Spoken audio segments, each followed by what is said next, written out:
More and more Alabama teenagers are experimenting with a potentially dangerous drug that's not too hard to get. WKRG News 5's Maya Falgu takes a look into the spike and explains why you can still find this drug in stores despite it being illegal in Alabama.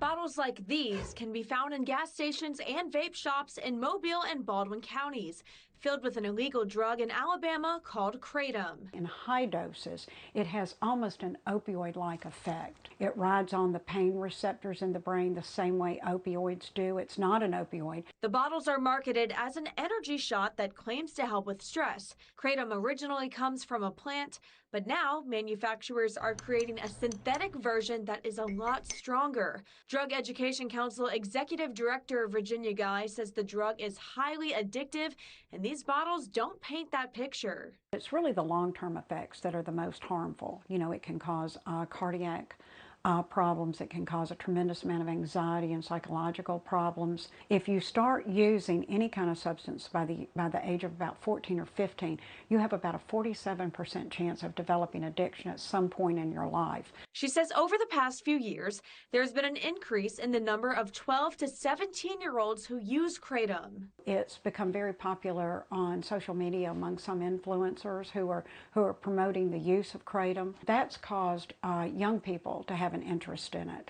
Another reason why teens gravitate towards it? It's not easily detected on drug screens. It doesn't have a lot of odor. You know, it can be easily used without parents or educators or people really knowing. Kratom is legal in Mississippi and most of Florida, while it's banned in Alabama. Guy says misleading marketing to hide the ingredients keep them on the shelves. Some of the owners and the managers of those stores may not even realize it's Kratom because it's not regulated, so it's being marketed as, you know, all kinds of things. Her advice to parents: warn your kids of the dangers before they get their hands on it. In Mobile, Maya Falgu, WKRG News 5.